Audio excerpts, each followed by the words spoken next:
Have you ever felt stuck in life because you were too afraid to let go? No worries, you're not alone. Hello, welcome back to my channel. I'm Magda, and today we're going to talk about the courage to let go, which is not an easy thing, but I will try to show you how, based on my experience, it kind of changed my life. So trust me, you're not alone. I had multiple situations in my life where I was just afraid of letting go changes. And for whatever reason, I always thought, yeah, what if it's gonna be worse? What if it's gonna get back to me? What if it's burning bridges behind you? Honestly, since I started to think about me, not other people all the time, and stopped overthinking what's gonna happen if 10,000 scenarios, it's been easier. So letting go takes courage and it takes time too. It's not just decision, but it's actually used trying to let go. I'll give you a few examples when I should have let go or should have let go earlier, but I couldn't. And for sure, this is my ex, who honestly should have not been a boyfriend for such a long time that he was. But it's a long story. I'm gonna say another time. Countless, not countless, but a lot of different friends or friendships that went throughout my life that just at some point were not good for me, neither for that person. And it was just time to let go. But I endlessly tried to be this person who would contact them, who would let them know, for example, that I'm back in Poland, that I want to meet up, begging them to find time for me and trying to adjust my schedule for them. Meanwhile, they were barely responding my messages. And were they like this all the time? No, but the moment they started to be, I should have just let go at the beginning instead of going through it. But yes, I know it is difficult. I know it's not something that comes easily as that, because maybe you know a person well, maybe the person supported you in a situation that was difficult for you, maybe they were in a difficult situation. But yeah, it's sometimes good to let go. So if someone puts less effort into a friendship or relationship than you, nowadays I know it's time to let go from my side. And it doesn't have to be a huge fight or anything like this. Letting go can be very like quiet, deviation of the roads. Let's call it different. Growing apart, if you want to call it nicely. But yeah, it can be also a fight. Don't worry about the fights. Don't worry about confronting people. Saying how it makes you feel. Maybe saying it will make people change.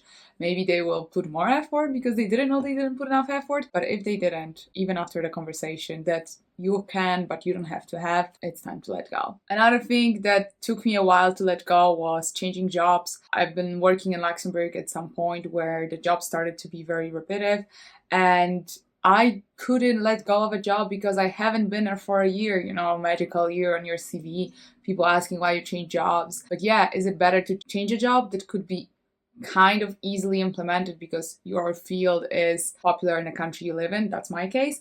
Or is it better to be stuck, stop learning, being bored, and just being paid to do every day the same thing? Question for you. For me, I knew I had to let go. Again, it was not easy. Not because it was difficult to find a job. It was not easy to even decide to go because of all this social expectation of you to stay a certain amount of the job, to reach this and this, to get promotion, to do whatever. Yeah, it can be difficult. Another thing that was very difficult for me to change, to let go, it's like a habit of always doing something, habit of always pushing in life instead of just sitting down and relaxing. I am not a fan of just relaxing and doing nothing. As you can see, I have a YouTube channel, I have a job, I exercise, I have social life, I do have few things in my life, music school, but there's sometimes moments where you just have to sit down and relax. And for my mind, that I was always occupied since I remember, pandemic was this time that I was like, oh wow. It was a little bit too much that time, but then it was difficult to hop in back to life. And when I did hop in, I was again in a circle of going, and no stop and no relax. So it was again difficult to let go of this. And last example that comes up to my mind of letting go is letting go your beliefs. It's very difficult to change your beliefs that might be wrong. For example, one of the beliefs for me was that going to the restaurant is something special because that's what I used to do. In Poland with my family, my friends would not go to the restaurant like this. And here it turned out that we go to the restaurant because we want to. We go to the restaurant for the lunch because someone didn't bring lunch to work or something like this. And it was always icking me to spend this 20 euro, 30 euro on food. Like, oh, I could have cooked it at home. Oh, we could have had a dinner at home. Yes, we could have, but like, why not? Like, it's not that my budget will be ruined because I spend 20 euro once or twice a month, or 30, make it 30 because there's not always lunches, 30, even 40 if you had some drinks. Because in my head, restaurant was kind of like a reward celebration. It was not a day-to-day thing. But on the other hand, like, I would spend quite a lot of money on drinks when going out. So, it's very weird thinking that like restaurant is something unachievable and expensive, but at the same time, I would spend weekly 40 euro on alcohol. So yeah, could I spend weekly 40 euro on a restaurant? Probably. But yeah, even like, it's still sometimes in me. I still have to remind myself that changing my beliefs it's important, and this is a belief that, in my opinion, is wrong. I don't want to be a person who goes every week or every day to the restaurant. Also because I like to cook, I like my food, and I don't think most of the restaurants have extraordinary food worth eating there every day. Doesn't feel like good after, but going out when people want to go out, or going out because someone forgot the lunch, it had to be a switch in my mind. So how to build courage to let go? Because that's why you're here. You want to let go, you want to be brave and do it. It's basically, first of all, recognizing what's holding you back. Maybe first recognizing what is it, and then recognizing what's holding you back. Why do you have this belief? Why do you stick to this person?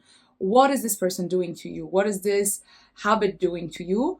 Is it good? Is it bad? Why you want to stick to it? And why is it so important for you to continue to have this type of lifestyle or situation in your life, as well as people? Then I would say step number 2, it's think what's on the other side. What would happen if you let go?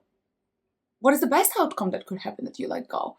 The best outcome could be that you don't have a terrible boyfriend, or that you are spending a little bit more money, but your budget is still okay, or that people who used to bring you down will be just replaced by people who are supportive because maybe your friends were not the best friends, or maybe specific sport or task every day after work was too much and you couldn't relax. Anything that applies to you, just think, what could be the good outcome? Maybe good outcome could be I would be more relaxed, I would be less stressed, I would find new friends who would be better, I would find new boyfriend, or decide to have a single life and see how is it. Maybe I will discover new food, maybe I will discover new hobbies. What could be the great outcome out of it? What is on the other side? Try not to think like hypothetically what could be bad about it, because if you try to find a reason why you shouldn't do something, you will. Trust me, you will. But if you try to find a reason why you should do something, why you should move and let go, that's a little bit more difficult, but makes you think. And it's not excuses. It's actually a good, I don't want to call it a brainstorming, but it's a good exercise for you, for your mind. And think how your life would change and what would change in it if you let go. Try to find this mindset of positive thinking of what if you let go, but positively. Very important point. Remember, as per my previous video, changes take time. It's not going to be just one day you're going to make a change and everything will change. No, if it's people, they may come back to you and you may have to either explain them or ignore them or do whatever good for you. Again, this is very difficult topic because I also know that it's very popular to say, yeah, just put boundaries, that I don't really agree with, because many times when you put so many boundaries because you're feeling bad about everything, you turn out to be very lonely. But sometimes there are times that, yes, you need a change. And toxic boyfriend is one of the situations. Toxic friends that are unsupportive and bringing you down, it's another situation. But not because they brought you down once. It's continuous situation that happens. You're doing something new and they are like, oh, you're gonna fail. Or you're trying a new sport. Oh, why do you even try? This is more the situation when you should the lamp should start brighting up in your head, and not really when they once came late or when they didn't support you in a specific situation, because you have life, they have life, you have problems, they have problems.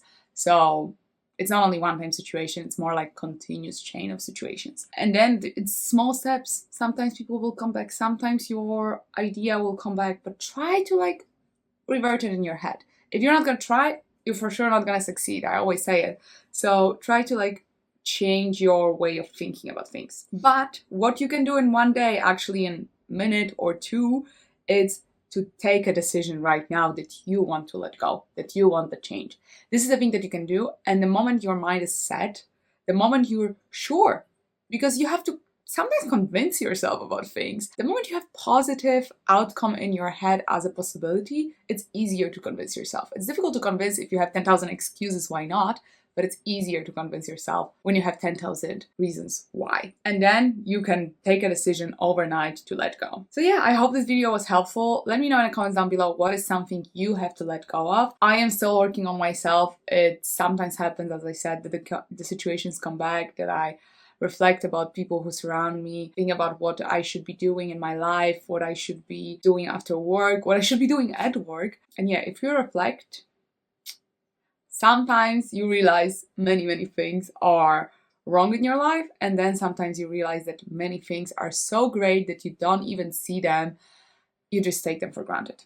So this little exercise of reflecting on yourself and starting with what is the cause of your belief or the situation you're in, or you staying in the relationship, friendship, or habit of doing something, it's in the end of the day, most of the times, your choice. So yeah, let me know what are the things you have to let go in your life in the comments down below. And if you want to follow my challenge that I'm also doing right now, it's 75 Magda, which is a mix of 75 hard and 75 soft. I post everyday videos with my progress here on Instagram and on TikTok, so you can follow me on any of them or all of them. I also post a few other things on Instagram, so feel free to reach out there too. And thank you so much for watching. And if you enjoyed this video, I would be very happy if you would hit the like button. That helps me a lot with the YouTube algorithm. And if you haven't subscribed yet, subscribe to my channel. And here I'll leave you the video about 75 Magda challenge and the 75 Magda playlist. Thank you for watching. Have a nice day, and I'll see you in another video.